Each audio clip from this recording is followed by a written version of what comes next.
Good evening. Welcome to the regular meeting of the Yarmouth Board of Selectmen on September 11, 2018. Please rise for the Pledge of Allegiance. I pledge allegiance to the flag of the United States of America and to the republic for which it stands, one nation, under God, indivisible, with liberty and justice for all. Please remain standing. Join us in a moment of silence to commemorate all the lives that were lost as a result of the terrorist attacks of September 11th, 2001.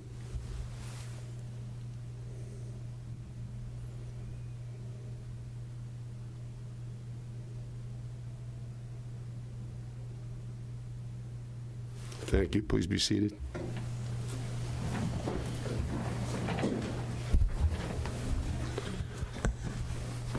First item on our agenda is public announcements and comments. As you are well aware, Norm Holcomb is not here, so do we have a drape, Dan, that we can put over this gavel?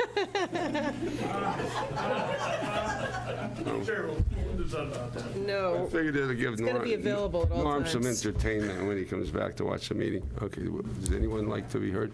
Yeah, please state your name, please. Yeah, my name is Lisa Cody, and I live in South Yarmouth. Just thank you for your time. And so for many months, we've been hearing the same questions about the Vineyard Wind project. And these questions have been asked across many forums, including at the state and federal hearings, at the school Q&A session, in the newspaper, and here at these meetings. In an effort to try to lay some of these concerns to rest, we decided to investigate these questions and provide answers in the hope that we can move forward as a town should the state decide that New Hampshire Avenue is the most appropriate landing. So we've done that, and we've compiled detailed responses for your review. Vineyard Wind was the main source of the responses, but they were reviewed by colleagues from the Cape's leading environmental organizations as a cross-reference. We hope that this frequently asked question fact sheet will be able to help you move forward on negotiating a host community agreement so that we can protect and support our town and our environment. Thank you very much. Thank you. Yes, sir. My name's Edmund Janunas, and I am the owner, operator of Sweetheart Creek Oyster Company, located in Lewis Bay. And approximately a year and a half ago, I sat in front of this board and put forth my desire to get a lease, and unanimously you approved, and I've gone to work and started an aquaculture company. The oysters are thriving. What I've been doing is, since last year, 1 year, from grains of sand, these are the oysters that grew within 1 year. What we have in Lewis Bay is a very unique situation. The flow, the food, everything that an oyster needs to prosper and grow quickly is there. It's a very fragile ecosystem there, but it is thriving. It is allowing me to grow some of the most beautiful oysters you're going to find coming off of Cape Cod, as well as my colleague here who will tell you some of the same things. Millions of oysters, 3 million for him. I'm just starting, 250,000 for me. 50 gallons of water that constantly gets flushed through each and every oyster per day, taking out nitrogen, putting it into its shell, taking out the phytoplankton, the microalgae that grows here is food. It's like a smorgasbord consistently for them. That's why they grow so fast. To interrupt anything by having cables, by the commercialization, the industrialization of a beautiful estuarian type of bay system, it would be nothing more than a crime. It'd be a crime against Mother Nature. It'd be a crime against the town of Yarmouth, especially when there are options that Vineyard Wind can take, land the cables at other areas where there's less environmental impact. It might cost them more, but there will be so much. It will not interfere with my livelihood. This has now become my livelihood. If you interfere with what's going on with these oysters, and these oysters stop growing, and these oysters start dying, my livelihood is gone. my colleague here will not be able to pay his mortgage.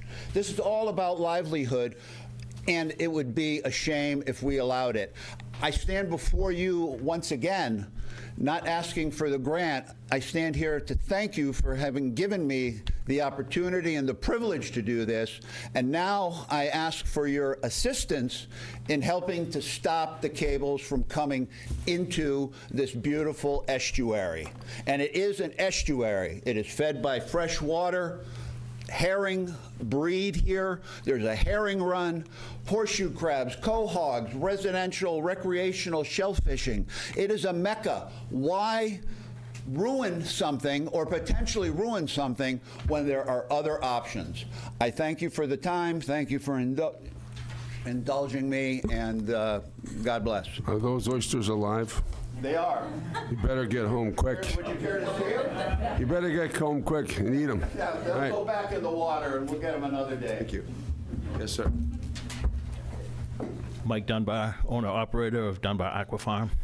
As you'll be able to tell, I'm not a public speaker, just like last time.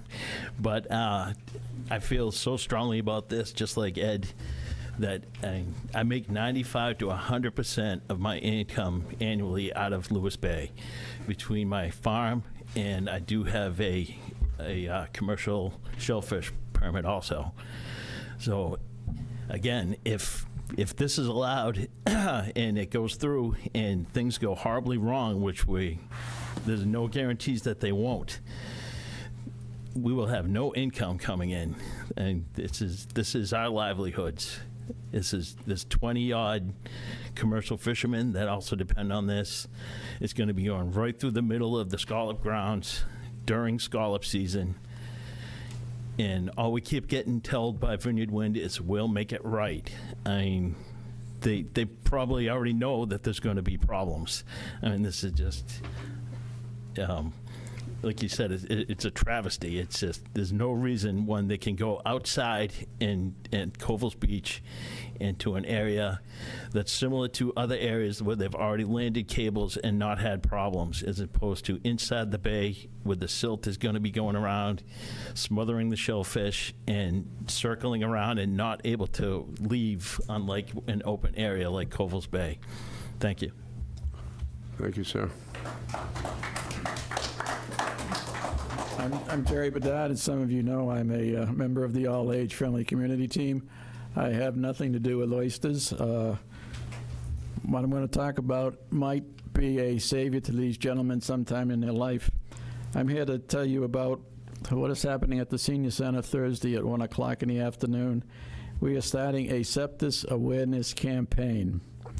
Now, if you do not know what sepsis is or never heard of it, sepsis is a disease, not a disease, excuse me. Blood infection. If you never heard of it, 40% of the population has never heard of it either. And what it is, it's the body's toxic reaction to an infection that can lead to tissue damage, organ failure, amputation, death. For some reason, the body will start working on the infection, and then it starts turning on yourself. Sepsis is a life-threatening and must be attended quickly, as death can come very quickly, which was the case with my wife 3.5 years ago. We never heard of sepsis and didn't know the warning signs. The symptoms back then were pretty much the same as they are now. We thought it was the flu. Since then, I've started a campaign to try and get the word out. Annually in the United States, 1.7 million people are affected by sepsis. Of that, approximately 270,000 people die in the United States from it. Of that, 6,800 are children. That's more than pediatric cancer. It's a leading cause of death in the United States. When I say I have nothing to do with oysters, these gentlemen could get an injury, get an infection. If it's not tended to, that could turn into sepsis. Could be an amputation. Hopefully it wouldn't be death. So we're putting this word out that Thursday, 1 o'clock at the Senior Center. We're going to start the sepsis awareness campaign. That's going to go on for the whole year, quarterly. So if you come, we're going to put out what the symptoms are, preventive measures, and what to do if you suspect you have sepsis. Thank you. Thank you, sir. Thank you. Anyone else? Thank you very much, Mr. Chairman and members of the Board of Selectmen. For the record, my name is Marty Riley, and I'm a resident of West Yarmouth in the Lewis Bay neighborhood. And I just wanted to share some things with the board tonight to let you know that per our last discussion with you at the public speak session, we indicated that we were going to continue to, as a neighborhood group from Hyannis Park all the way to Great Island, continue to have discussions at the highest levels of state government with the governor, the lieutenant governor, and Secretary Beaton to express our concerns and opposition to the cables being located in Lewis Bay. I wanted to report to you tonight on behalf of our neighbors here that we did meet yesterday in Boston at 1 o'clock with Secretary Beaton. And we had representatives of our neighborhood, all of those different areas with areas of expertise that they've developed, which we went through point by point, articulating our concerns and opposition. We explained to Secretary Beaton that Lewis Bay is a very special place and that it's a place where there's multiple competing maritime-related uses, and it doesn't make sense to go through that long, circuitous route to locate the cables there, where we have all the shellfishing activity, which was referenced by the oyster farmers, where we have the 932 shellfish licenses given out by the town for the scallopers, the quahogs, and the oystermen. We have over 5 million oysters in the bay. We also talked about the recreational boating activity that takes place with over 300 moorings issued by the town. We talked about the beachgoers. We talked about the ferries traveling to and from the mainland carrying the necessities of life. And we talked about the other location that Vineyard Wind has put forth at Covell's Beach, which would simply go across the parking lot of Covell's Beach directly into Nantucket Sound, which is the case with the other 5 cables that presently run from the mainland to service Nantucket and Martha's Vineyard. One in Calmas Beach, one in West Harwich, 3 in Falmouth.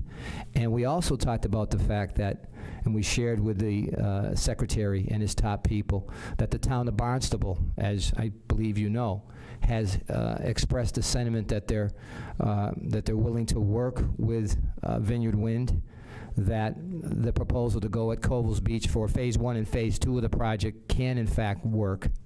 And 3, that they're open to having those discussions with the state at the highest levels, with the governor, the lieutenant governor, and Secretary Beaton, and that they are now entering, in fact, into those discussions with Vineyard Wind.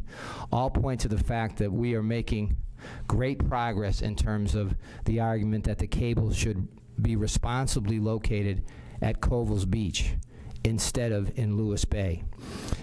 We talked to the governor and lieutenant governor and Secretary Beaton and expressed the sentiment that we commended them for responsibly defeating the Cape Wind project in favor of a more appropriate and responsible offshore wind policy that located the turbines far offshore in deeper waters where the winds are more consistent, more reliable, with a greater capacity factor.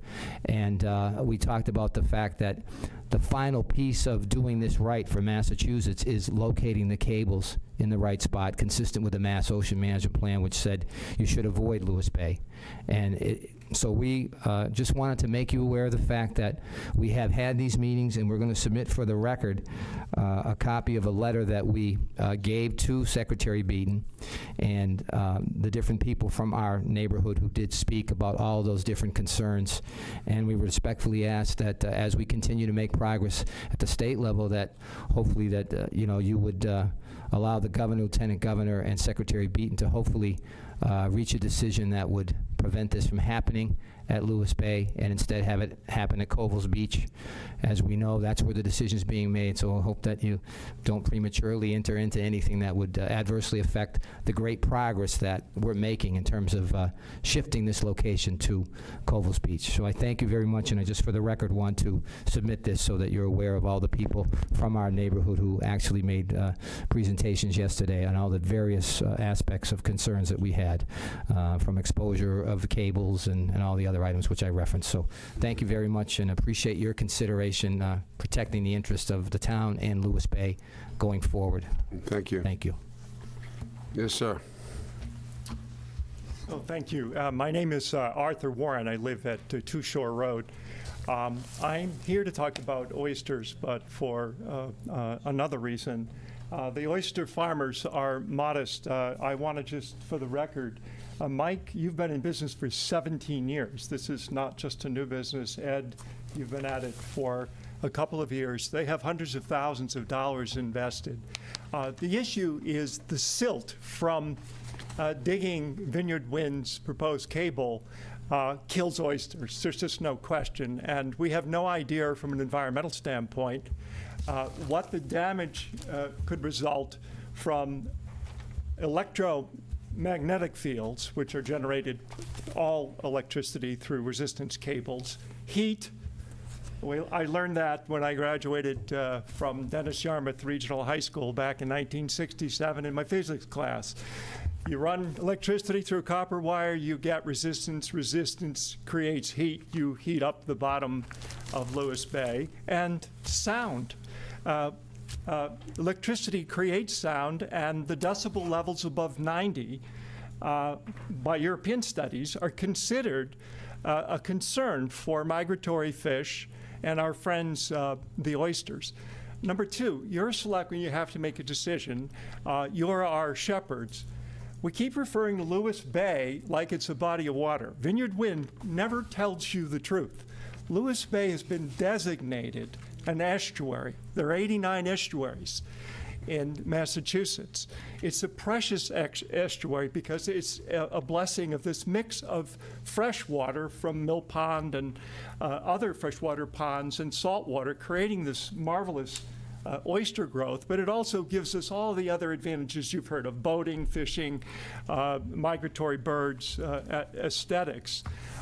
Estuaries, according to the Conservative Conservation Law Foundation, where I've done some research, deserve a very high protection, right, because they are special. If you screw them up, they're lost forever. Yarmouth is not in compliance with the state mandates for nitrate loads in the Lewis Bay watershed, which is never referenced by the cable laying diagrams by Vineyard Wind. Not only does the cable go through an estuary, and it would be the only estuary I could find, the only estuary in Nantucket Sound ever cabled on into the Lewis Bay watershed, which is where we get our drinking water. And watersheds are also protected by Massachusetts law at a very high standard to make sure that you don't screw up the aquifer. So I want to make it clear, and I have the studies here I'm going to give you. I'll give to you, the selectmen, and to anybody here that's interested.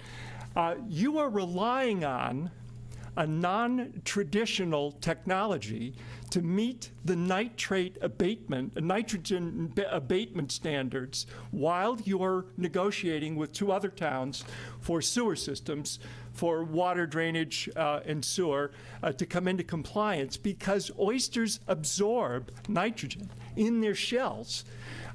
They dissipate it harmlessly on the bottom, and you actually are quoted in the study as having met with the Massachusetts Estuary Project, adopting aquaculture, both oysters and their friends, the quahogs, to come into compliance. As a matter of fact, 1 million oysters per acre eliminates 250 kilograms of nitrogen per year per acre. Please take this under consideration. Our watershed and our abatement program for nitrogen are part of the oysters. The oysters deserve protection. they're not just tasty appetizers. Thank you so much. Thank you. Good evening. I'm Rachel Youngling, and I'm here to represent the Cultural Council this evening. I've been serving at your pleasure since 2014 on the council and am currently in the role of treasurer. For the 2019 fiscal year, the Massachusetts Cultural Council has allocated $3.9 million to the 329 local cultural councils in Massachusetts, and we are the largest grassroots arts funding group in the country, which is pretty exciting to come from our small little town here. We are a joint council, which there are only 11 of us in the Commonwealth, and the benefit to that is that we are actually able to grant far more money than many. Dennis was only granted $4,500 this year, but the Barnstable and Yarmouth Mid-Cape Cultural Council was granted $12,800 for the 2019 fiscal year. So looking at the handout I gave you, we are about to enter our grant cycle for 2019 grants, and we would like you to share that with any and all who might be interested in applying. We serve the arts, humanities, and interpretive sciences in the local community, and in 2018, 8 of our 16 grants went to projects occurring in the town of Yarmouth, so it was a pretty equal split between Barnstable and Yarmouth. We are last year, we received 45 applications requesting greater than $33,000 in funding. So there's definitely a need for these monies here, and we were only able to grant $12,635 last year. So we take a lot of due diligence and time in the work that we're doing. One other piece we want to share with you this evening is we are in the implementation phase of the High Arts Discovery Walk, which is the first interpretive sculpture walk on Cape Cod that will be a year-round permanent installation. It's going to go from the Hyannis Green down to the Hyannis Harbor. We've been working on this since 2016, and just this summer we completed a $25,000 financial campaign with the help of Patronicity and an $11,000 grant from Mass Development for community placemaking. So we've been working really diligently on creating placemaking within the Commonwealth, and we just want to let you know that we have a deadline of September 30th for applying to be the remaining third sculptor in our Discovery Arts Sculpture Walk, and the deadline for the grant cycle is October 15th, and that is an all-online application. There will not be any physical applications accepted this year. Thank you. And that's at mass/culture. It's mass-culture.org, and all of the application information's on there. Thank you, Tracy. Thank you, Rachel. Vita, I didn't think you were coming forward tonight. You thought I would do that. I was obviously wrong. Yes, you. Listen, I'm a little bit upset with the people who are supporting the proponents of the Vineyard Wind project, because whenever they speak, there is an implication that those of us who are opposed to the project are against clean and green power, and or that there maybe isn't even an alternative for them to put the cables somewhere else. So I guess enough has been said already on that tonight. There obviously is, but I wish they would stop doing that. Now, in response to a letter that I wrote recently, and I guess in a couple of other places, they've expanded those who support the proponents have expanded their ideas as to why it should be in Yarmouth, and they keep saying, now they're saying that there is the seabed is very rocky and that there are some environmental issues. This afternoon, I spoke with somebody from an opposing company that was in the bidding process who spent 3 years making all kinds of surveys of the seabed and environment and everything. That is absolutely incorrect. They shouldn't be spreading that information or disinformation from now on. Now, to change the subject completely, in view of what Jim Plath, has brought up with respect to the wastewater project, is there a chance to slow down that process and think about it a little more carefully? I can only say that I'm glad for the first time to see a figure used of $1 billion from among the 3 towns from which they would get the $100 million saving. Well, you can be sure that at least $500 million of the cost of that $1 billion is going to be Yarmouth's to eat. So I think we need to, as I said again, slow that process down and think about it a little more carefully rather than pushing on. Thank you. Thank you, Rita. Christine? Hi, Christine Greeley from West Yarmouth. As you well know, I am part of a group who started back in late November to start to take a look at the Vineyard Wind project. And during the course of that, we have studied very extensively all of their filings, including, there's recently August 31st, an 1,100-page document. We have spent thousands of hours as a group. You've heard some of the people speaking tonight. We have used Vineyard Wind's own words. We've not necessarily gone and asked them to give us the answers to things. We've instead looked and researched. We've done research both here locally, we've done research nationally, and we've done research internationally. And we keep coming to the conclusion repeatedly that just how bad this is to land this in Lewis Bay, and particularly when there are alternatives. And I think that that's one of the things that startled us most, is that some of the alternatives fit the criteria so well for what you should be doing for offshore wind and landing, and yet Lewis Bay hits it in really bad ways. And I think it's very striking that for the first time in the August 31st SDEIR filing, they finally list information about Covell's Beach, and they have developed charts in which they have the New Hampshire landing and the Covell's Beach landing side by side. And when you see the comparatives, you begin to realize that there are factors and issues of concern for New Hampshire that don't exist for Covell's.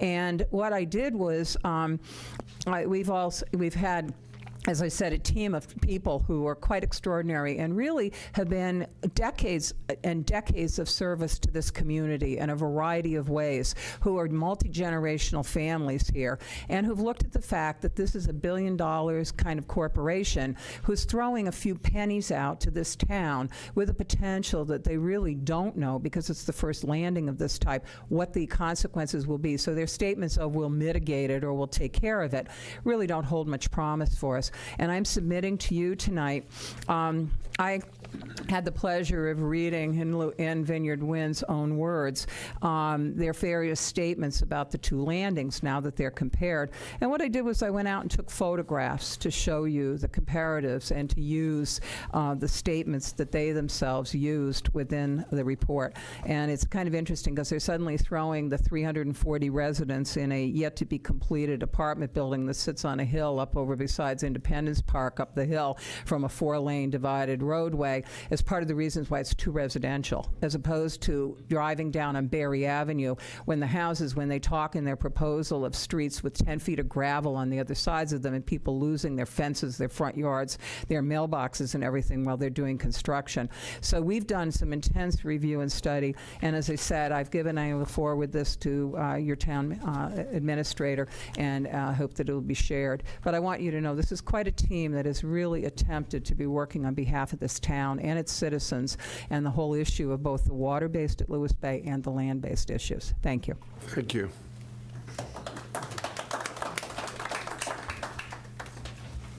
Yes, ma'am. Hi, good evening. My name is Maydeen Thompson, and I'm here to get a license for entertainment license for my wedding next Saturday at the Yarmouth City Okay, Center. that's going to come up. Okay.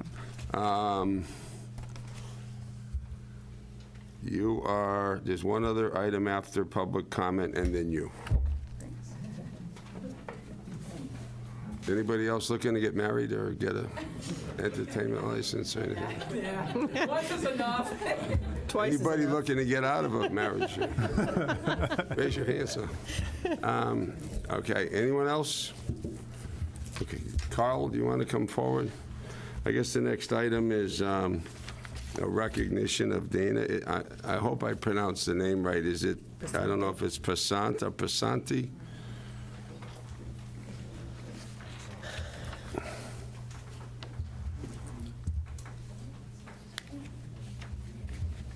How do you pronounce it, Carl? It's Dana Passante. Pesante, okay. At least I hope I'm pronouncing it right. Good evening. I'm very pleased to be here when we're announcing these good things. On August 10th, 2018, or actually let me do the introductions first. This is Donna Pesante. Chuck Soul. Yep. This is Oliver Fenfen. I hope I pronounced that one right as well. Also with me is the fire chaplain, Chuck Soul, and my field supervisor, Bill Benetti, who was also involved with the incident. On August 10th. Pat Armstrong there, too. Oh, I'm sorry. And Pat Armstrong, director. She's just hanging around with nothing to do, or is she part of this? See the light clothing. Yes, see the color. No uniform. That's right. I apologize with that. Thank you. On August 10th, 2018, at approximately 12:30, Donna Pesante was on a nearby beach on the eastern side of Lewis Bay when she witnessed what appeared to be someone in trouble out in the water. Seeing this, she passed her phone to her mother, who was on the beach with her, to call 911. And Dana grabbed her kayak and paddled out to that area. By the time she reached there, the victim was already under the water. Dana dove in, pulled Oliver to the surface, and swam over to a nearby jetty. At that time, a Harbor Patrol vessel was coming in. With Dana's help, we were able to load Oliver onto the boat and bring him into a nearby dock with fire rescue met us. At that time, Oliver was unconscious when Dana pulled him to the surface. He regained consciousness and was very confused. At that time, we didn't know who Oliver was until the rescue transported him to the hospital, where one of the hospital workers recognized him, and being the son of someone they knew that went to their same church. So we were able to contact his mother, and his mother and brother showed up to the hospital quickly after being notified. These are circumstances where, if those actions did not occur quickly and decisively, we don't know what the outcome could have been. So Dana is a true hero in my book and deserves every recognition for her actions and decisiveness. And tonight is the first night that Oliver has had a chance to meet Dana, and we were thrilled to see that occur. So at this point, I'll turn it back over to you, Chairman Stone. Thank you. We have an official citation here, and I'll read it. Town of Yarmouth Board of Selectmen, official citation. Be it known that the Town of Yarmouth hereby recognizes Dana Pesante for extraordinary heroism as a selfless Good Samaritan. And be it further known that the Town of Yarmouth extends its sincerest thanks and gratitude for the life-saving efforts demonstrated on August 10th, 2018. That this citation is duly signed by the Chairman, Board of Selectmen, on this day of September 11th in the year of our Lord, 2018. You want to come forward?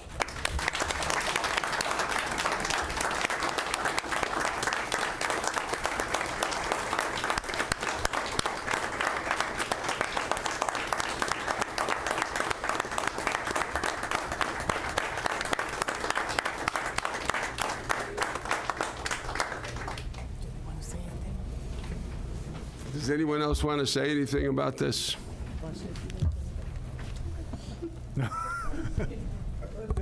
I was there on scene that night. I don't always have something to say. I just thank Dana for what she did.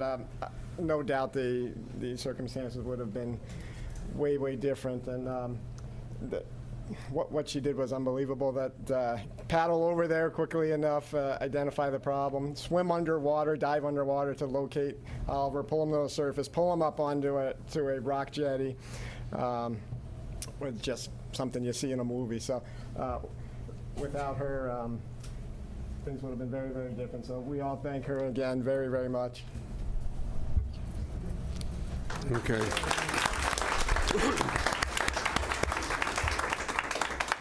Of course, being the Reverend, I always have to say something. Go ahead. Carl and I aren't going to fit back here together. Dean, I just wanted to say on behalf of Oliver's family and all his friends, because my family is very friendly with Oliver, thank you very much for what you did. He's a very special kid. We care for him very much, and we appreciate your efforts. Thank you.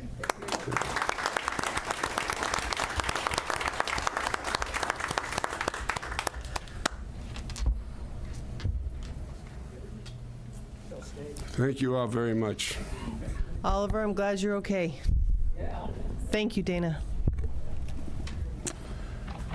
Okay, the next item with a young lady was here on the special alcohol license. Where'd Ms. she go? Thompson. Where is she? There she is. Okay, you want to come forward at this table, please? Take a seat there.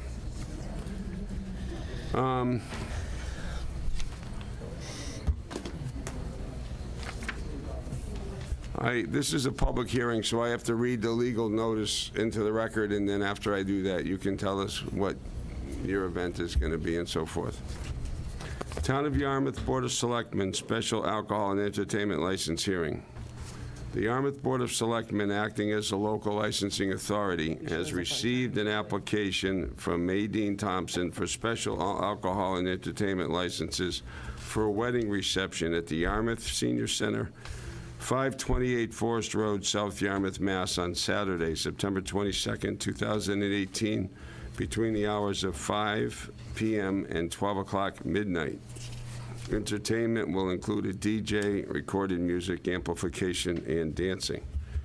Hearing will be held on Tuesday, September 11, 2018, in the hearing room at Town Hall, 1146 Route 28, South Yarmouth. The Selectmen's meeting begins at 6 p.m. Written comments will be accepted in the Selectmen's office until 4:30 p.m. on Friday, September 7, 2018. Verbal comments will be accepted at the hearing. Okay. So you're looking to have a wedding reception, and the hours are 4 to 12. What can you tell us about the entertainment? It's just going to be regular music, like a DJ playing a CD or from the computer. It's not going to be like band or anything. No band, all recorded music? Just recorded music. Now, have you spoke to anybody about, are you going to actually take care of the liquor service, or do you have a caterer that's going to do that? We have a caterer, but they're from New York, so they can't, their license is not from Massachusetts, so we are going to be taking. You're going to be a licensee? Yes.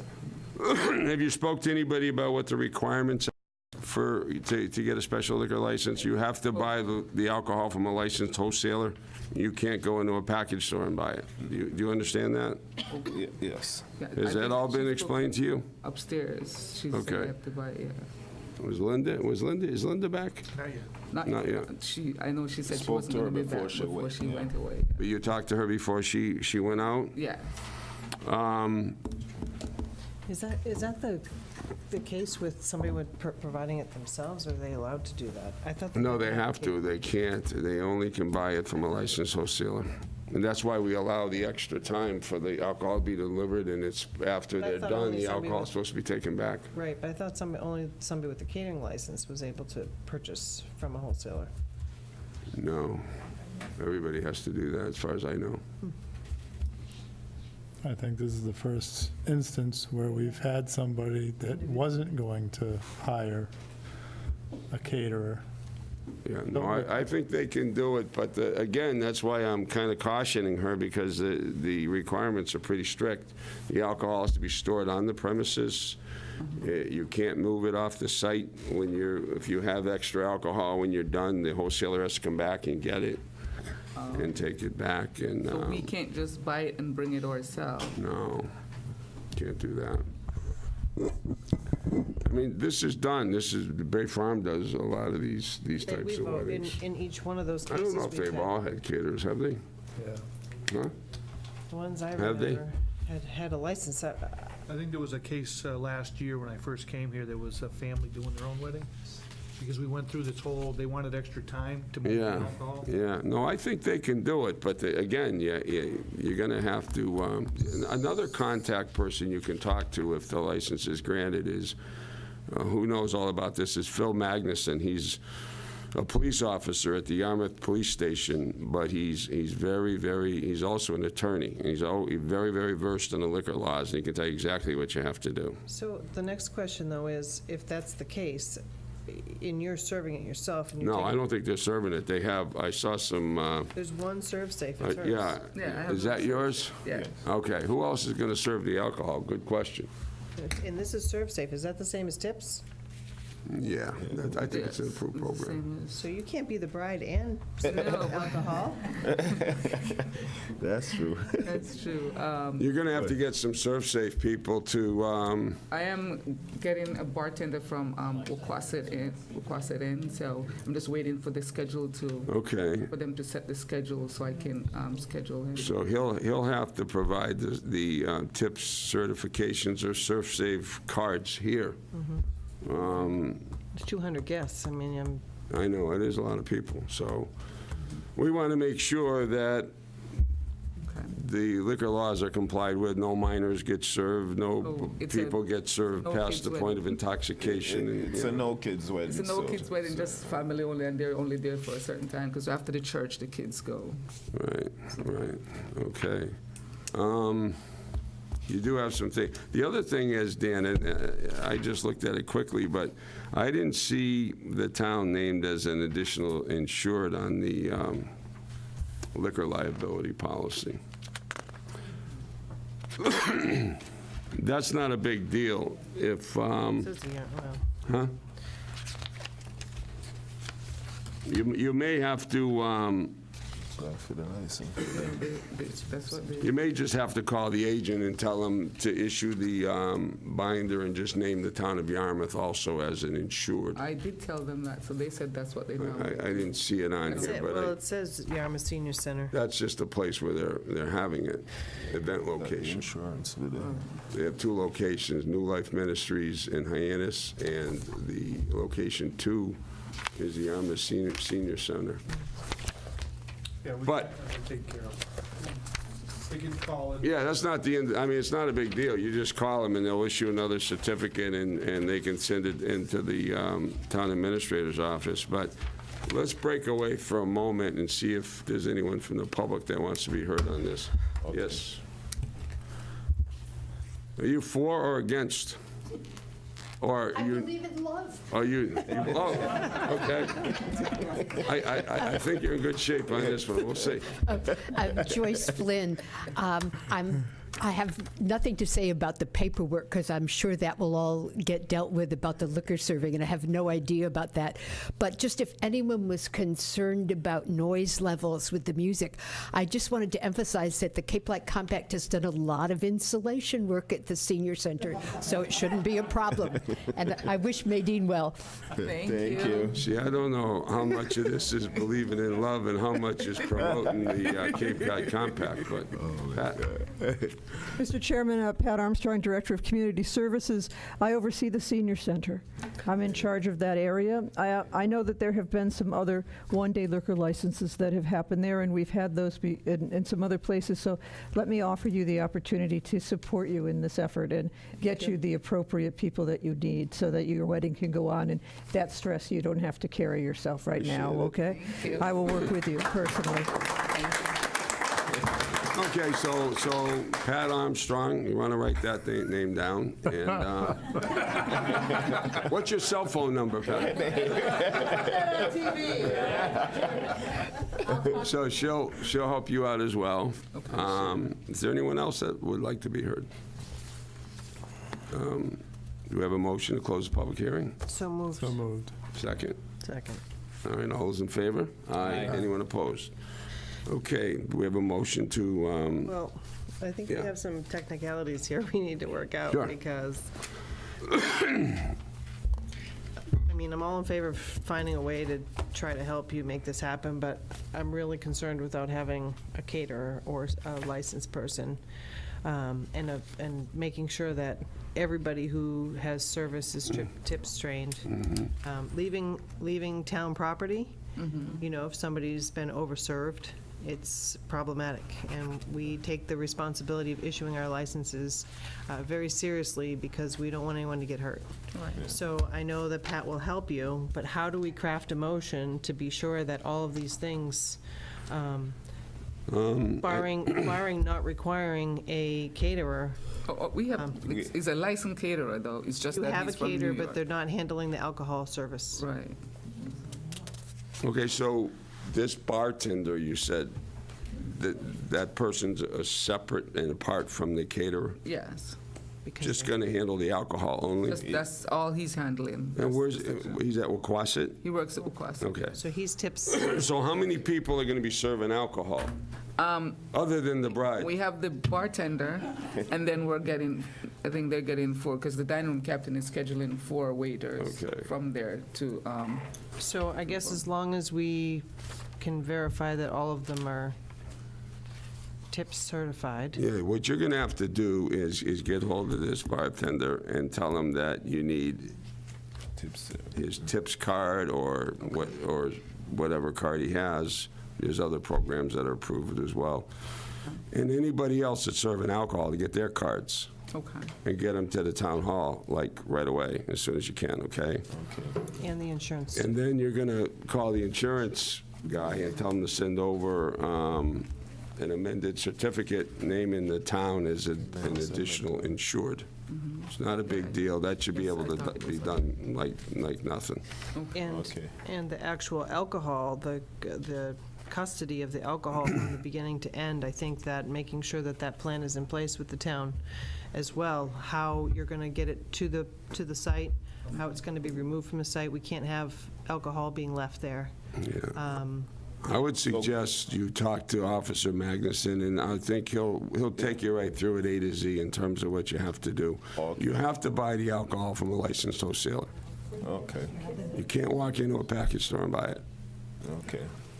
And then they deliver it to the property, and then after the event's over, if there's, the unused alcohol, they got to come and take it back.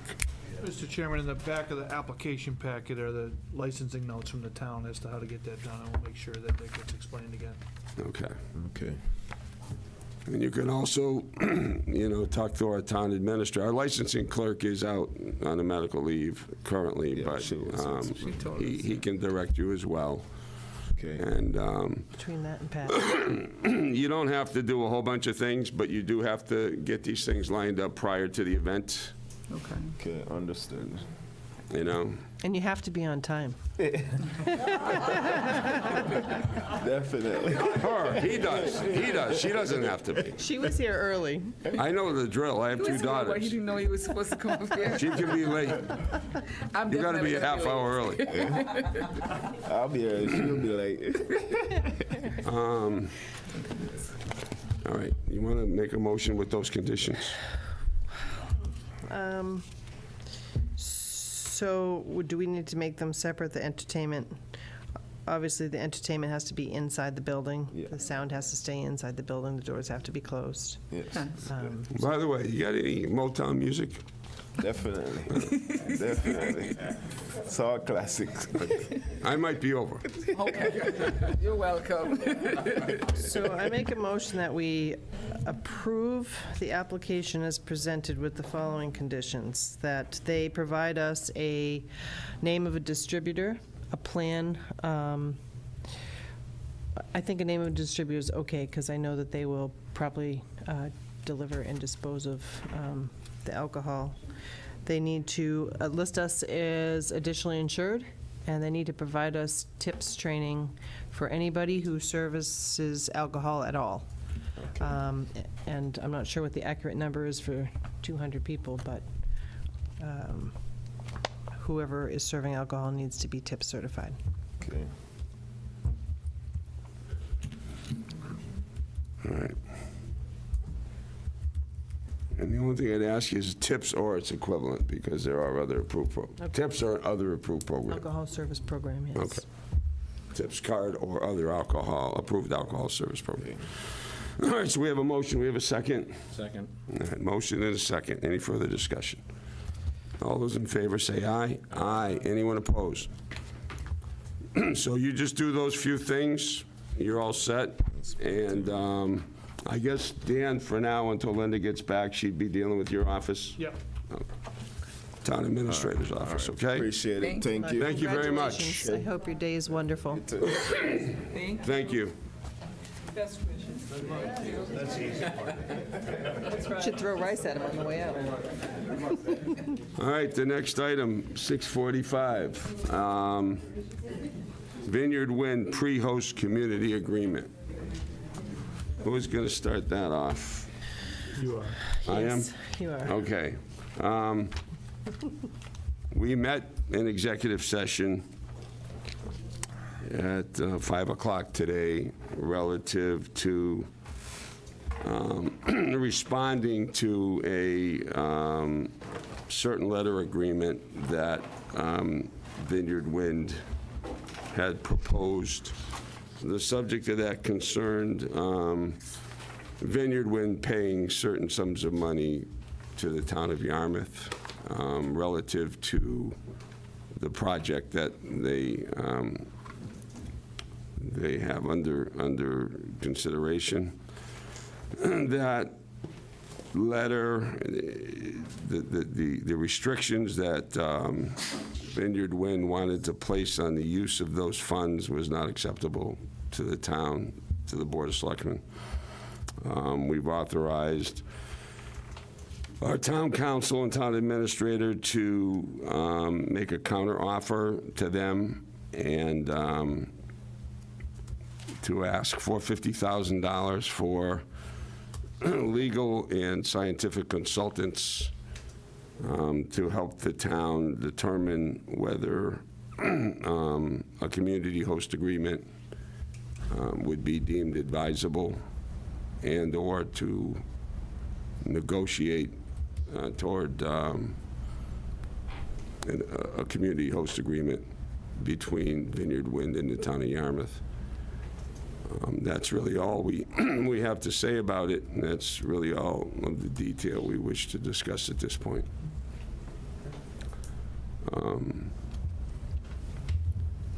You have anything further, Dan? No, that's it. On that. Tracy, Eric, nothing further? That about cover what we agreed we would disclose at this point? More than. More than. Okay, but I mean, it's, that's where we are. We are not in agreement with what they've proposed at this point. All right. Okay. Next item is Mattokees Middle School ballot question discussion. If I could ask town council to come to the front to assist with this discussion. There's some last-minute information relative to this discussion I'd like to share with the board. We were called to a meeting today, a number of the towns that participate in the Cape Tech School District relative to their latest financing. And you might say, you know, what does this have to do with Mattokees? Well, if not, you can just... I have one for Eric. Yeah, we have enough. They are getting ready to finalize their borrowing schedule, and I think that's important for us to understand what was proposed. And I've asked Ed Centio, Finance Director, to run down the options that were discussed today. Here's a handout sheet that is kind of like the notes, the Cliff Notes version of the proposed debt schedule. So once you all have that, I'll turn it over to Ed. Hello. And this isn't just up to us. This is all the communities that are participating in Cape Tech. And they will all weigh in on their preferences. However, the consensus was that many of them wanted as short a debt schedule as they could possibly get. I think many of them are thinking about wastewater that's coming down the line for them. They may have some debt drop-off in the case of, I believe, Barnstable with their school debt, so this fits in nicely for them. But again, there's some impact as it relates to our particular situation. Option A is a option that has the tax rate the highest in the beginning years because the principal will be dropping off as we go forward. It's a 20-year debt schedule. As you'll notice, the tax rate is 26 cents, and then it drops down eventually to 13 cents towards the end of the debt period. The next option, which is labeled as the hybrid option, is basically a 25-year option. The first 2 years are level, and then the debt drops off, or the tax rate drops off after that particular period of time. And then the third option is a level debt service option, where the debt payments are the same over the 20-year period, so that the impact each year is the same for each one of those years. So we wanted to bring that before you. They've given us an opportunity to let them know what our preference is, but I think the consensus there was the shortest amount of debt, or the shortest term possible, and to get the principal paid off as soon as possible. So one of the things that we can consider is also, and Dan and I discussed this, we're at pretty much a historic low in terms of student population.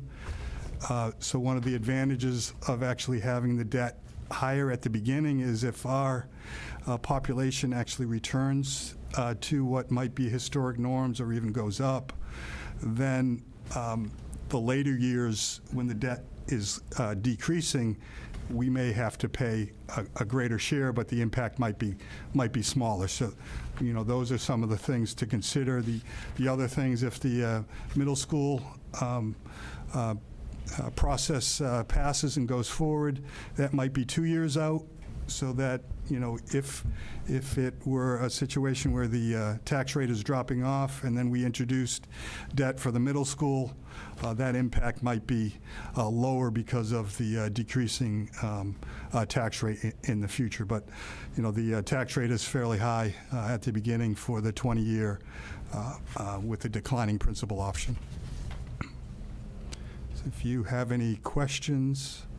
And our share of this debt is much smaller, obviously, than what proposed borrowing would be for a DY project. So these numbers are, you know, calibrated to reflect that. I can tell you that the majority of the smaller towns were interested in a 20-year term. No one saw option A until just recently, a few hours, maybe a couple hours ago, if that. It was not available at the meeting this morning. Some towns will probably want that, I'm sure. The bigger communities that send more students were more interested in a 25-year schedule, but also had an interest to look at that level debt service on the option C. So in the end, it's going to be, it was agreed today that the majority vote will be taken to advance what the borrowing option will be. So, you know, to some degree, we can weigh in on what an option that would be favorable to us. Is that vote weighted? No, unfortunately, I don't think that it would be weighted. Simple majority. Mr. Chairman, may I ask a question? Sure. How does this tie into DY? Are you making the claim that this is related to DY so we can plan for the funding? Well, so one of the things is we were having this discussion today, if you look at option B, Ed was trying to make this point, though there is an initial higher carrying cost, if you look as that term declines a bit, there's some pennies coming off the tax rate, so we could potentially, DY is about 2 years behind on this project. So the idea would be is if DY followed a similar schedule, we'd be losing or shedding debt from Cape Tech while we're incurring debt for DY. And that was one of the attractive features of the 25-year shedding debt schedule.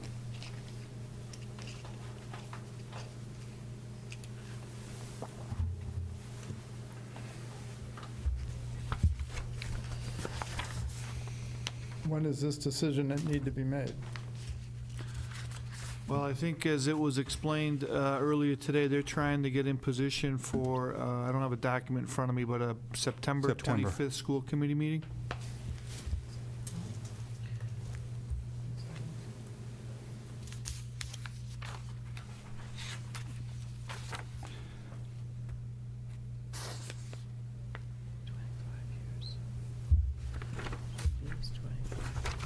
So what ultimately is going to be the deciding factor here? Who among all these towns? Yeah, the bigger, the Barnstable and Yarmouth are the largest carrying communities, and the finance director in Barnstable, I believe, Ed, correct me if I'm wrong here, he said he could get in behind option C, but like I said, nobody had seen option A yet. Yeah, I think he was looking for the shortest period possible. Period of borrowing. Yeah. That You're seemed- talking about the level payment? That was the option, given that option A hadn't been presented to us until later. Other folks were looking for an option A so that they could have their principal decreased over time, so that when they started introducing more debt as it related to wastewater, some of that debt would be dropping off, and their wastewater debt could be introduced. Yeah, I mean, personally, I like C because it's consistent. You know, in the beginning, it's, 8 cents lower than A, but at the end, it's only 5 cents higher. I just like consistency, and to have a steady rate throughout the entirety of the 20 years, I guess that would be my preference. I think front-loading things is foolish. But that's just a fallacy, though, really, though, because it's based on population, right? Student population. So this number's not going to stay the same. It will not stay the same. That's correct. I mean, so if the population goes up, it's going to go up anyway. What's your The point? percentage of it. Well, it's not steady. And one of the Maybe 18 cents every. Well, I know, so then what's the point of having this discussion? If the number's a moving target, then what difference does The it make? number is always going to be divided based on student enrollment. We just wanted to see if you had some input into your preference. And one of the things we can do is, with the debt that we control, if we wanted to mitigate this and have an opposite effect on some of the other debt that we might take on, then we can try to kind of smooth things. We don't have a lot of say in this, but we just wanted to get your input if you wanted to provide it. I mean, I would want to see this compared to upcoming capital expenses, debt drop-off. I mean, for me, this isn't enough information. We did provide that last year, where we lined up all of the capital projects. And what we would do again is, in order to smooth the tax impact, we can alter our debt schedules for some of the other borrowing, so that that impact isn't as severe as it might have been. So just for the people at home, the second option is 25 years, which has the least impact, but it's the most overall expense. It's spending a total of $21 million. But the other towns aren't going to vote for the 25 years, so. I get a sense that they wanted to go short in So terms the of the least debt amount schedule. of money is the option A overall. They're both 3.5%, but the way that it's divided, it comes out to only 19 million instead of 20. I think that the numbers are kind of they're placeholders really at this point in time. It's just basically That's the correct. schedule. And the same will be the case when we talk about the DY debt eventually. Yeah. Do you anticipate us being able to get that favorable of a bond rate? I know a lot at least with the DY school, just for kind of general planning purposes, the number 5% is thrown around a lot. Yeah. She, the bond agent that's handling the finances thought that if they could accelerate this decision-making, they might be able to get an interest rate. I think it was 3.25%. That's correct. Is it because of they take all the towns that are in, and it's based on that, right? So bond rating for so all the with the DY school, it's based on the ratings of Dennis and Yarmouth. Well, but- one of the They picked the interesting, lowest rated town. one of the interesting things to note that was partly discussed today is the project projected costs were done before there were tariffs on metals. So we had started the discussion as to what could be the impact on the steel and aluminum market including other potential tariff items. So any savings potentially that you might get off of interest might end up being taken up by tariffs. So they were anticipating potentially 2 more Fed Reserve rate hikes between now and the end of the year, one in September and one in December. So they did want to act. They thought they couldn't make, if September went up, they couldn't make that, but they still felt pretty comfortable we'd be in at like 3.25. By the time DY gets to this point, if it succeeds at the ballot, it'd be really hard to know what that future would be. You know, that's an important point, because I can tell you what the increase is from what they're projecting is. It's 30 to 50% of construction materials. So you can add that to the cost of the school. So they're capped at, I think they said $75 million borrowing on the project. So if that were to happen and take that number into that zone, it very well could cause that to be stalled.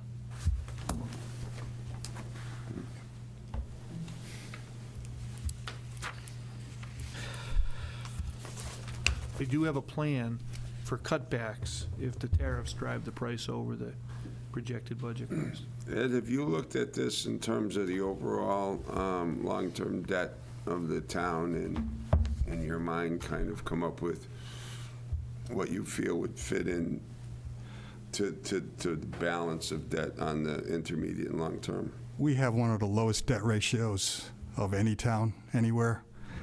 So we're just going to be, and we've let the debt drop off without adding any major capital projects for last 8 to 10 years. So our debt just keeps on dropping off. So our debt ratios are incredibly low. We have the capacity to increase our debt ratios without a lot of problems, and the reason why I also say that is because, you know, OPEB is also under control, and they're looking at not just the rating agencies aren't looking at just your debt. They're looking at all of your liabilities, which would include OPEB, which would include retirement, and they're starting to look at that entire bucket of liability. And we're in relatively good shape, you know, other than the fact that, you know, we'll have to fund that debt, and that's a burden on our taxpayers. But our debt ratios are very low.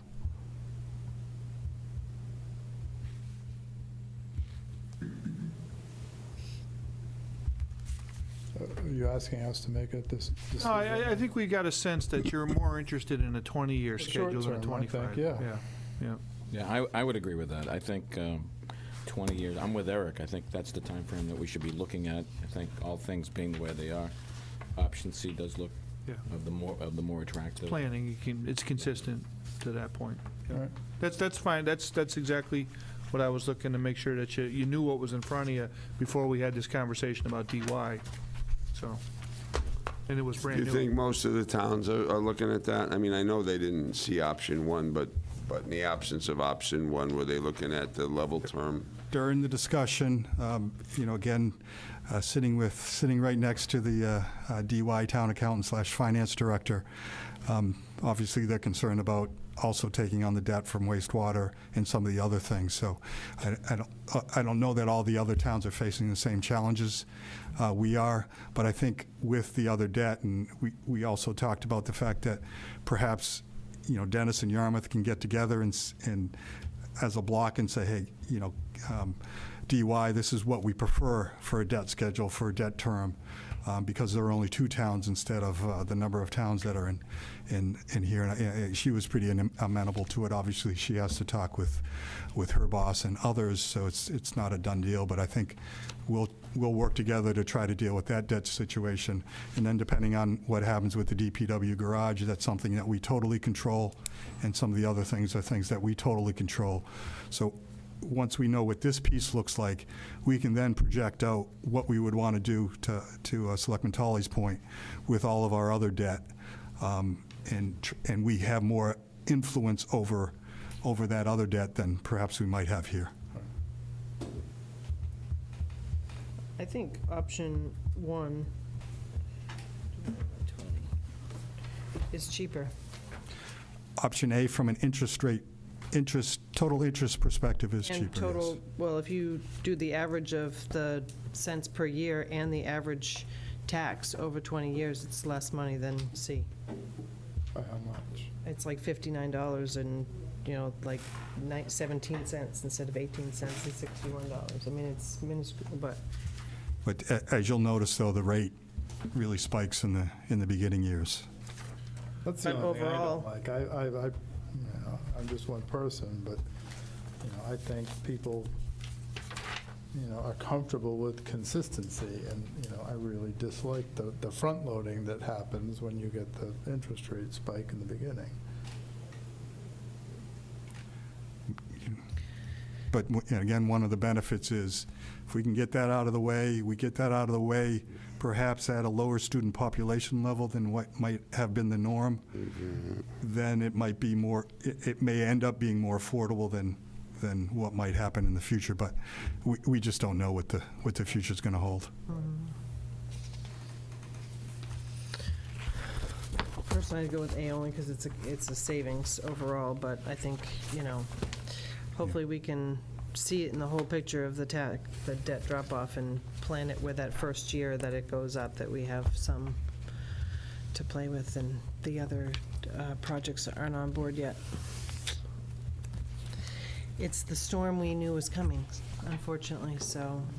It's getting closer with every day. So, yeah, I mean, people are already talking about their tax bills, and this hasn't even hit yet. Yeah. And we're not even talking about DY, so. Or DPW, or wastewater. So, moving on to discussion, and I know I wanted to share some dates with you.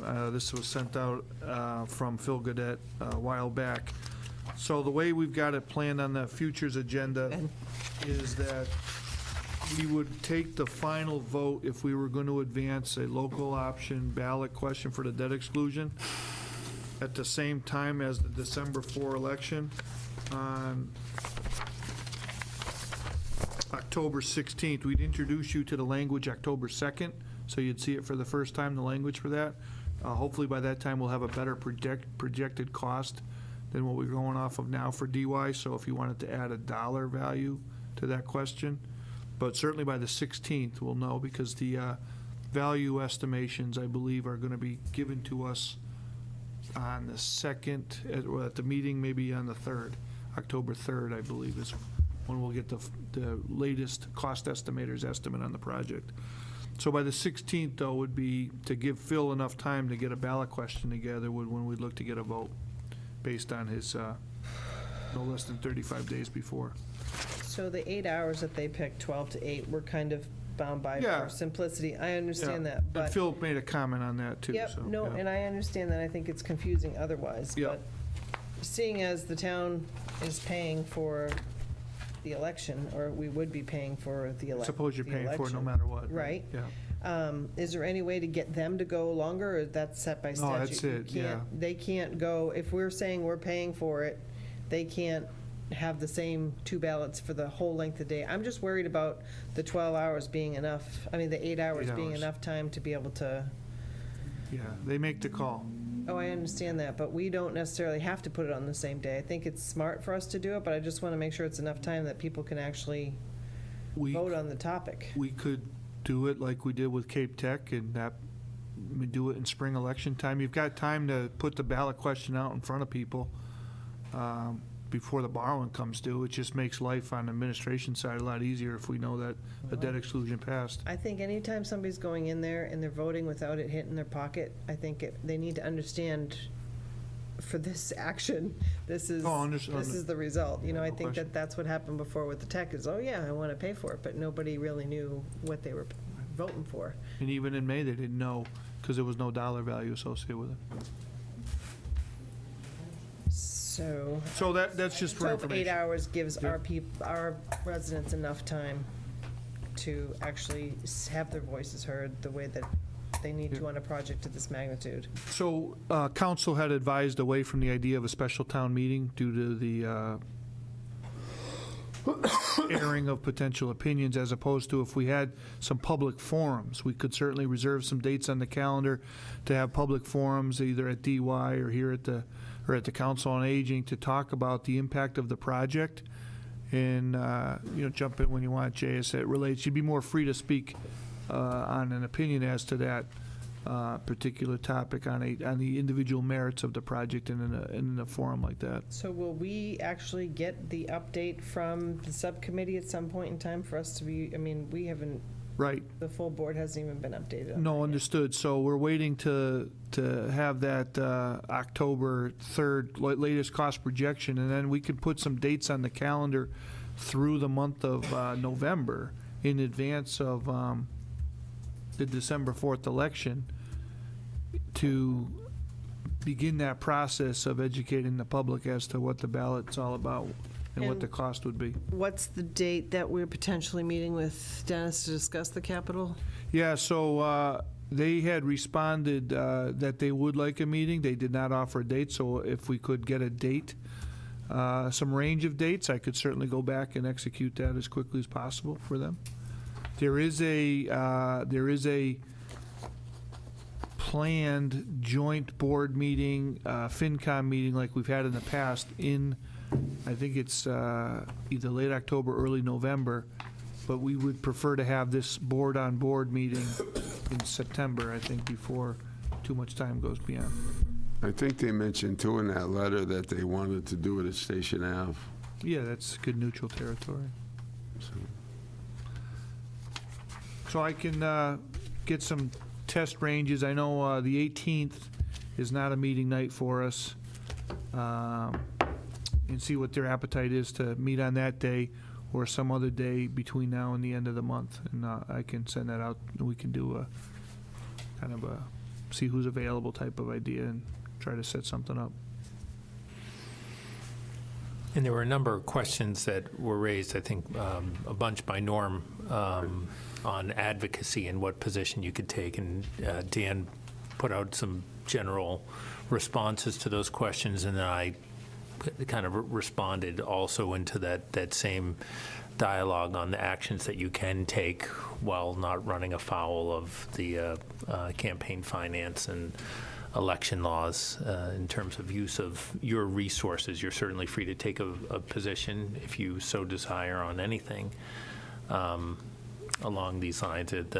The key question is the use of resources, which was one of the reasons why I was a little concerned about the use of town meeting for it. But absolutely, the Board of Selectmen does not have to be, if you're releasing materials that you have to spend money on, they have to be neutral, but they can be information-based. But then you can separately take a position as a board. And also privately, you have the ability to do whatever you like in terms of supporting or not supporting. So, back to the ballot question. Do we feel that 8 hours is enough for the voters? I mean, I guess I'm just nervous that everybody's going to have the opportunity to vote on something like this. I agree with you that the hours should be longer, but I also think that if you take the ballot question and you separate it from the other, then I agree. People aren't going to be aware of the consequences of their vote. Can you say the 8 hours isn't up to us, Dan? No, it's school committee. They already set the hours of their election. Weren't their choices either 4 or 8 under the law? I don't think they really could do much else, could they? I don't think that there's anything prohibiting them from going longer. So if we, I think the cost was the reason. But if we're going to hold our own, can't we just do it for the full? Well, Phil's point was you wouldn't want to confuse the voter, that somebody who's used to coming in the morning and voting, being told that there's only one ballot available. No, and I understand that completely, but we can't, there's no way for us to ask them to allow for the longer time for their ballot. Somehow I think people are going to find a way to get out and vote. Well, I hope so. Where do you see the price tag? I would almost guarantee it. Have they said, Dan, give an indication whether they're waiting those hours in the morning or the They said 12 evening? to 8. 12 to 8, okay. Yes. So You had mentioned, Bill's Jay, recommending is that we go 12 to 8. 12 to 8, yeah. Yeah, That's the you want Cape to Tech you want to deal. mirror it. It's the same story, yeah. But it wasn't for the funding portion. Well, the funding, we did that at Seven. spring election, I so it know. was a all-day affair for that. Yeah. Yeah. That's still an option for us. We can do No, it. I mean, I You could, agree you could that we have to do it technically do together. both. I mean, if there was, you could do it again. If the 8 hours proves insufficient, you could take any number of votes. Yeah, if the ballot fails, they have 120 days to respond to MSBA with what the next tact is. They usually cut back the project and try it again. It's usually what happens. But, and if your vote failed, nothing precludes you from putting something on in Yeah. the spring to do it on a longer day. Okay. So do you need a vote or anything? No, it was just more a matter of, this is what's coming in front of us, and I wanted to get a little bit of Yep. direction on the meeting with Dennis in September, and also to let you know, we were asked by the chair to provide to you a projection of the scenario in which we had to absorb the entire cost of the borrowing. We'll work on getting that number over the coming weeks. If we had to do that, what that would mean to town services, because I think obviously that's Right. just a prudent precautionary measure. And what your appetite was for a couple of November forums with the public as it relates to in advance of the ballot question and how you'd like that to look. We could have further dialogue on I that. think so. So, Jay, you had mentioned along those lines in terms of the board advocating a position on this, that you couldn't use public resources. Yeah. Correct. You couldn't letterhead or anything like that. You're allowed to publicly take a position, but you can't essentially spend money. But you could use town facilities You can to hold forums and things like that. You can. They've been careful to state that because they can't make it impossible for you to state your opinion, but you can't kind of invent a new means, not invent, but take something and spend new dollars. Obviously, these forums are already open, but so they've drawn the line on that. I don't know how the rest of the board feels, but I think it's going to be essential to have some public forums on this. I think there's a lot of people that know that there's a school being built, but they don't really know too much about what that means financially. And I've been asked by a lot, is this a good thing or is this a bad thing? I think there's a lot of people who are in the dark about the financial consequences of the vote. I would guess, having seen this a little bit before, too, that despite the fact that it's been the subject of a certain amount of talk, if you took a man-in-the-street poll and asked people if they thought this was coming up for town meeting to approve, most people would say, well, make my vote at town meeting. It is unusual for this kind of vote not to happen at town meeting and give those people that opportunity. So people have to really understand. I know. And as Tracy pointed out, in December, where you have, a lot of your elder population will be in And they don't drive in the snow. warmer climates, so. The parade doesn't snow. I would agree with you. I think there should at least be, we should be involved at least trying to set one forum. I think forums are really, really valuable. I would agree. I think we can leave it to staff and others to work on the details, but I do believe that it'll be important to help educate people as to the project, what it entails, and what the financial implications are. Yeah. So, and I also support Phil's recommendation on the polling as well. So. Anyone else have anything on this topic?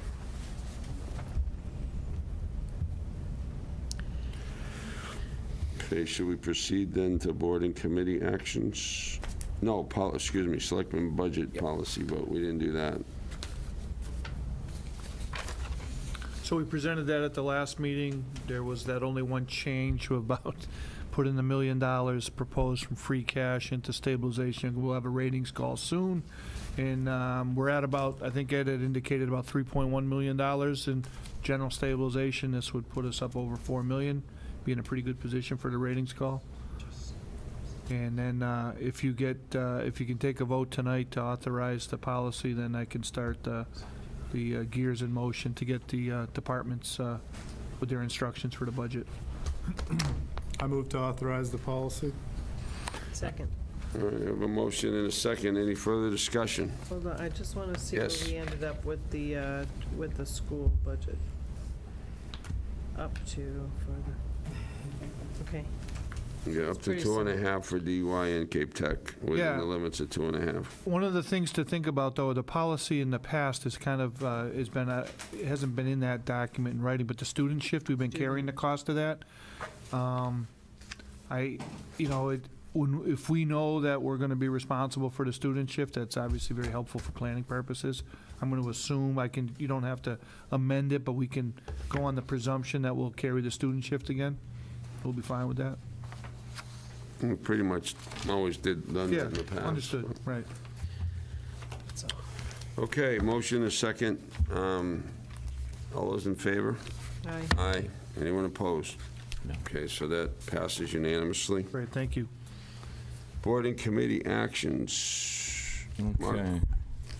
We have tonight appointments for the Energy Committee, a reappointment on the Airport Commission, and an interim rep for the County Human Rights Commission. So let's start with the Energy Committee. And we have 6 regular positions, 1 regular, 1 that runs for a different term, and an alternate position. So let me just go through them all. First recommendation would be to reappoint Joyce Flynn, Steve Gavin, Bob Palmieri, Steve Krintzman, Sandy Cashin, Marilyn Hawley as regular members to the Town of Yarmouth's Energy Committee. These are appointments for 3-year terms to run through December 2020. All those. Well, let me go through them all. To reappoint Mike Duffy as a regular member to the Town of Yarmouth's Energy Committee. This is for a 3-year term, but should run through December 2021. And to reappoint Regina Wood as an alternate member to the Town of Yarmouth's Energy Committee for a 1-year term running through December 2019.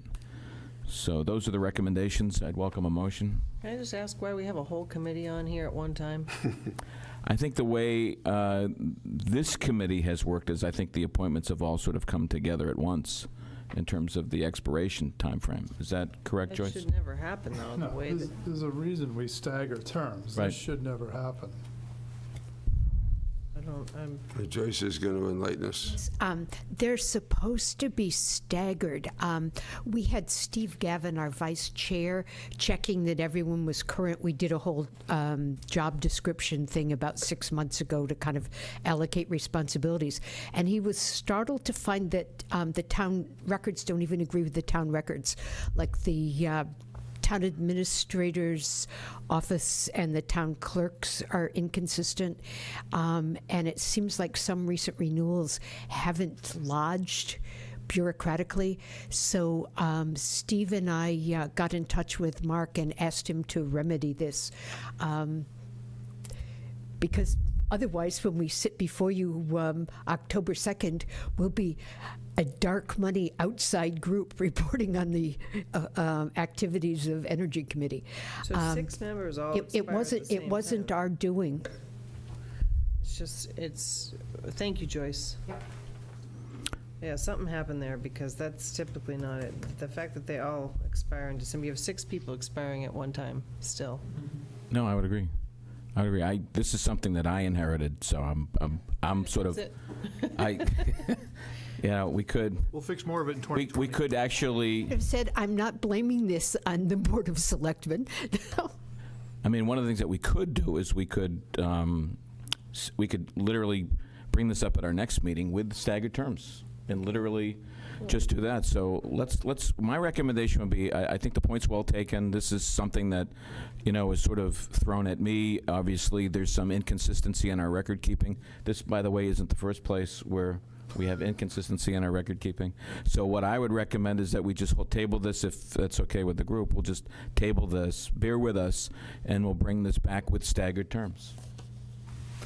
Sound good? So we'll do that. We got to break it up a little bit more than that, because having 6 people leave at one time is problematic. Again, this is a set of circumstances that I think no one can really explain, and I'm sort of the new kid on the block, so I have the least opportunity to explain it. So, the next item is Airport Commission. You have the sheet as well as a note from the current appointee, Bill Marasco.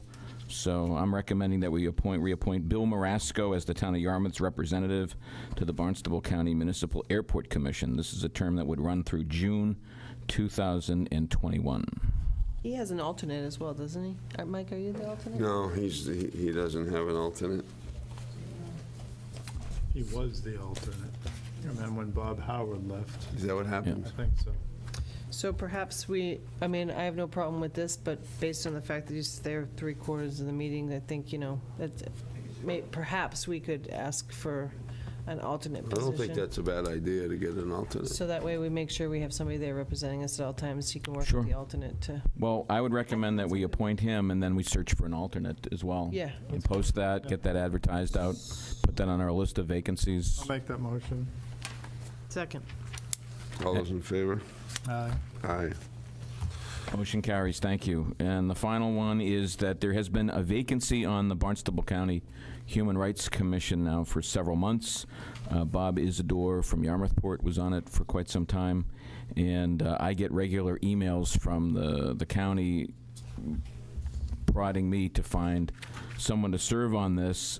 Pat Armstrong has agreed to step up and serve as an interim representative until we find a permanent person. So moved. And that would be a term running through February 2019. Do I have a second? Second. Any discussion? All those in favor say aye. Aye. The motion carries. Thank you. That concludes my report. Okay, next item is approval of joint Board of Selectmen and Finance Committee and the Dennis Yarmouth Regional School District meeting minutes of January 3rd, 2018. I'll move the minutes. Do we have a second? Second. Okay, we have a motion and a second. All those in favor, say aye. Aye. Anyone opposed? Okay, those minutes are approved. Dan, just talking about the minutes, though, our minutes are way behind, and know, the we're minutes, working towards on the website are also, They're behind. yeah. I know you guys have a It's lot been on an your plate. internal. We have to lead by example. Okay, next matter is upcoming agenda review. So it's starting to fill up a fair amount. We did add the October 23rd meeting, which was not going to be a normal meeting night, but the Executive Office of Environmental Affairs had offered to bring their MEPA team down. This is the team at the state level that's reviewing all the Vineyard Wind permit activities, and they wanted to be able to explain to the folks in town what that process looks like up in Boston. So they have tentatively said that October 23rd would be a night that they could facilitate that conversation. Okay. The other one of note would be on September 25th. We're scheduled to be in front of you with a follow-up on the matrix report. So there's basically, I think, between police, fire, and the dispatch question, if you wanted to break them up, I'll send you in advance of the meeting the more detailed explanation each department had on areas of disagreement with the study findings.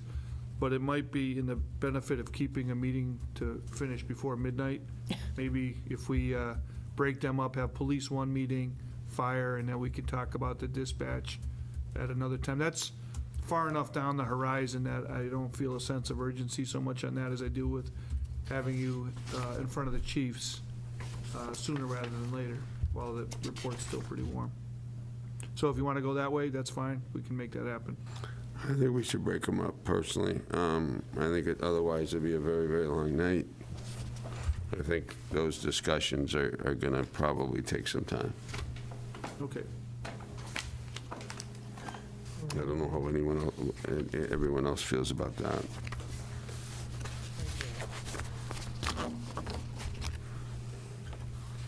I see 25th? That'll be September 25th. September 25, yeah. Yeah, we'll probably have YPD come first.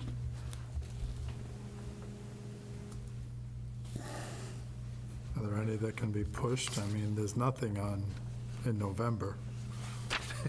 There will be before you know it.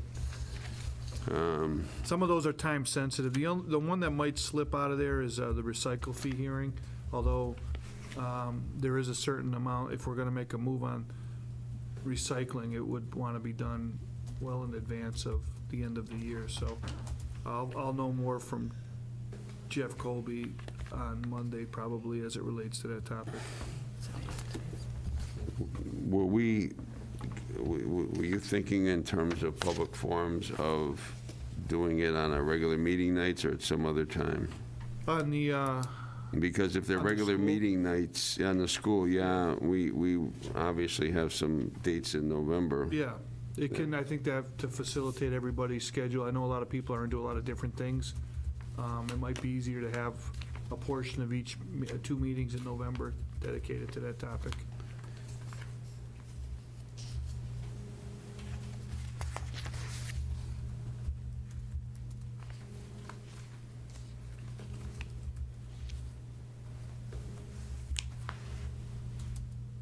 Will there be an absentee opportunity for the DY vote? Yeah. Oh, good. I think, what did he say? Phil said before, like 35 days prior to the vote, the ballots would be available, something like that. Good point. I think the word should get out on that, too.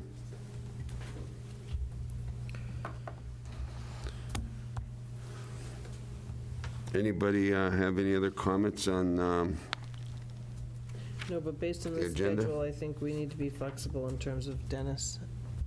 Is there a night that, Well, I was thinking the 18th, because that's usually they meet on the same nights that we do, and we're off that night. I mean, there's a clean water meeting we're trying to get off the ground, but we can have staff attend to that while we're in Dennis at Station Avenue with those folks. I think that makes the most sense. yeah, we don't know what's on their agenda already, but No. I'm I'll, just saying, as far as other days, I'll be as flexible as we can be. I Okay. think we're gonna have to probably pick another day. I'll find out tomorrow what the situation is. okay. I guess that brings us to individual items. Who wants to start? I'll start. Okay. I only have one thing. Surprise? Not at all. I just want to thank Maureen Toohey Bedford. I know I wasn't able to attend the 9/11 ceremony this morning due to work, but she has really stepped up, and she's coordinated a lot of our ceremonies, and I think we maybe should recognize her in some way, but I just don't want to go without thanking her for all that she does. I agree with Tracy. I think we should have a formal recognition of her at one of our meetings and present her with a citation for all the work that she's done. She does a lot. That's all. Eric, do you have anything? Yeah, I'll jump in. First of all, it's good to be back. August was a month that I'll enjoy forgetting at some point in my life. Second, in this consent agenda, you'll see a notice about a hockey tournament that's going to be held at Tony Kent Arena. And it's the first annual First Responders Hockey Tournament, and it's in honor of Police Sergeant Sean Gannon and Hyannis firefighter Lieutenant Rick Knowlton. It's going to be named the Gannon-Knowlton Cup, and it's the intent to make this an annual tournament and to select the charity to donate the proceeds. So right now, there's 8 teams committed. If you're a hockey fan, might be fun. I don't know if they're going to allow checking, but might be interesting to let those groups work out some frustrations. The other thing was this Friday night, I don't know if it has a title, but it's a football game on the DY field against, I don't know who. It's Auburn, I believe. Auburn? Yes, And Auburn, yeah. it's in honor of Sergeant Gannon as well. So I don't have the specifics on the starting time, but what time do they generally start? 7? Something like that? So, that's all. It's also an honor, I think, of the officer in Auburn. Yes, That you're was, right. I'm sorry. That's why Auburn was That's why selected the to two play. towns were Correct. playing each It's other. September 14th at DY. It starts at 6:30. It's called the Top Cop Football, Dennis Yarmouth versus Auburn. Auburn High School Rockets will travel to Dennis Yarmouth High School to play the Dolphins in the Top Cop game to honor fallen Auburn police officer Ronald Tarantino, whose end of watch was May 22nd, 2016, and Yarmouth Police Sergeant Sean Gannon, whose end of watch was April 12th, 2018. Ceremonies are scheduled for 6:30 p.m. kickoff at 7. At Dennis Yarmouth, tickets are $5 at the gate. T-shirts on sale for $20. Donations are gratefully accepted. Thank you. That's all. Thank you. Thank you. Mark, do you have anything? No, I have nothing to add. Thank you. Okay, I don't have anything to add either. We'll go to town administrator items. Consent agenda. Yeah, in the consent agenda, you'll notice that there's a correspondence from Kelly Grant from, via the Conservation Commission, looking to have permission to access some of the funds that they collect for the purposes of training and other supplies and dues related to enforcement of the Wetlands Protection Act. And then there's the typical donations that have come to various town departments as well on the consent. So if I could have a motion to accept that. So moved. Second. Okay, all those in favor? Aye. Aye. Thank you. Okay, that passes unanimously. We were the recipient of some recent grant activity. There's one document in your file here on August 21st relative to sustainable materials recovery, $10,400. I want to thank Roby Whitehouse and the team at Waste Management related to that, because that's a recycled dividends program. The other one was a very significant action that we got a grant on. Carl Von Hohn and his group were the recipients of $91,000 to advance some dredging at Bass River. That was, we were asked in a very short amount of time, I think it was 48 hours, to put together a turnaround proposal for shovel-ready dredging pilot projects. And pleased to say that Carl was able to respond with a shovel-ready project, and we were able to get some financing associated with that. And I look forward to advancing even more of the dredging budget. The state, the governor's been kind enough to put a serious amount of money, I think over $40 million, towards seacoast dredging. So we'll be looking to take advantage of further funds as we have quite a backlog of dredging activities. The other issue that I wanted to bring to your attention, we're trying for the September 18th inaugural meeting of the Clean Water Advisory Committee Group. That's in an effort to bring them up to speed on wastewater and some of the other issues associated with water protection. Also, if anybody wanted to volunteer, I'll put that plug out there again, to serve on the three-town negotiating committee. I'm still looking for at least one more candidate to do that. I'll volunteer. Will you? Okay, that's great. So that schedule yet has not been hashed out as what the meeting schedule would look like, but I would anticipate within the next few weeks we would know a little bit more about that activity. Other than that, I think... Dan, I had a question on the Yes. water resources. I was reading in the paper about the amendments that was made to the special legislation and the discussion in Dennis.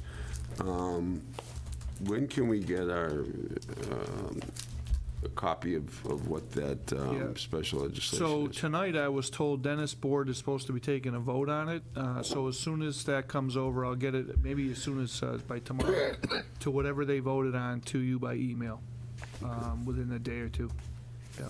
But isn't it like the council, legislative council redrafted it and is bringing it to the towns and saying, here it is? Yeah, there was, If it was you don't only... accept this, it's going to take a lot longer to get it through the legislature. Yeah, I think what ended up happening is we had the document that you had seen.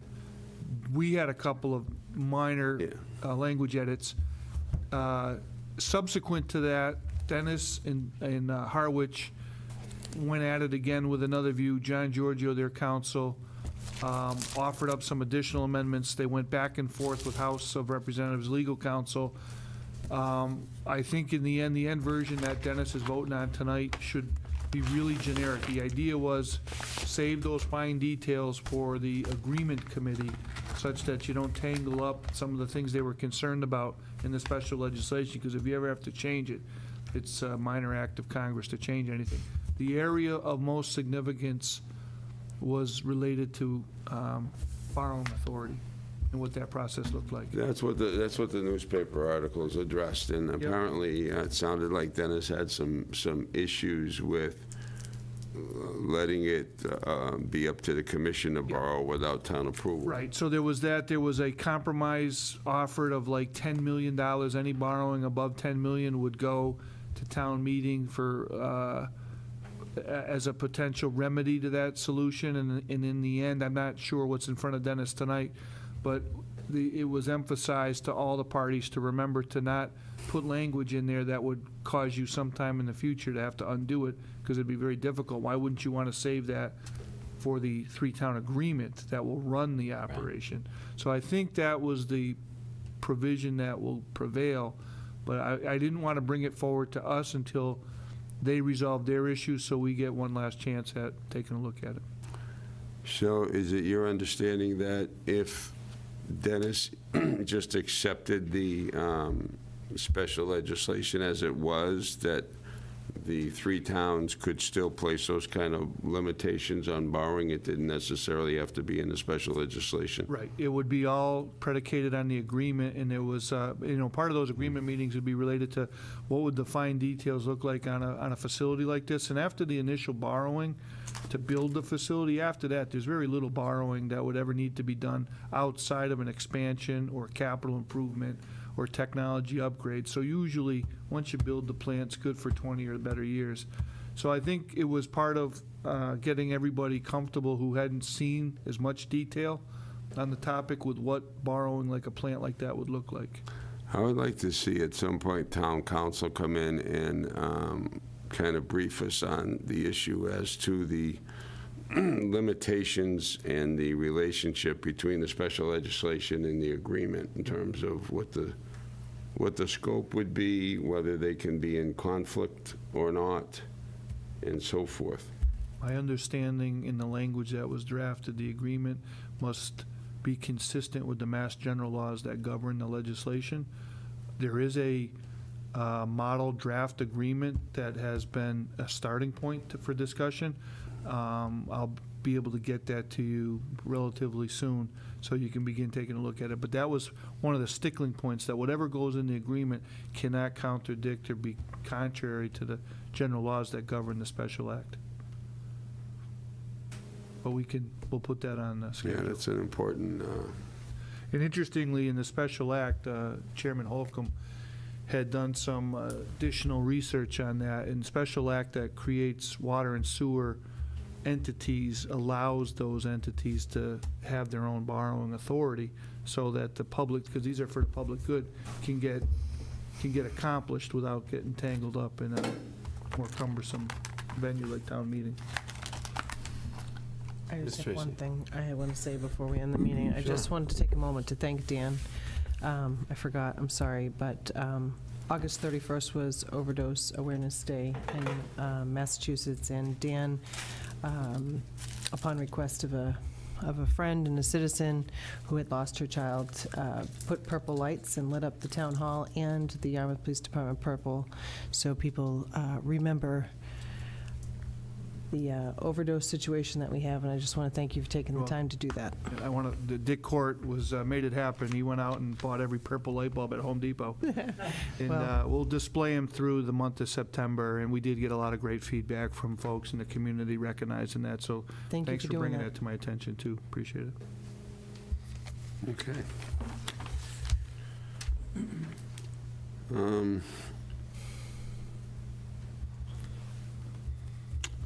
Dennis Yarmouth School Agreement, you have anything on that? Just other than we'll try to get together in September on the capital apportionment as indicated in the letter they sent over to us. Okay, and lastly, the Mattakey School project.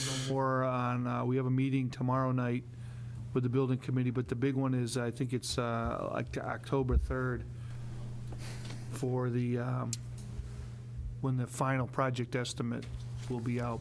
Is it the 2nd? Is it in the morning? It's at 9 o'clock in the morning, right? Yeah, so it'll actually be the 2nd before the meeting. Is it at 9? It's at 9, and I think it's 9 a.m. Yeah.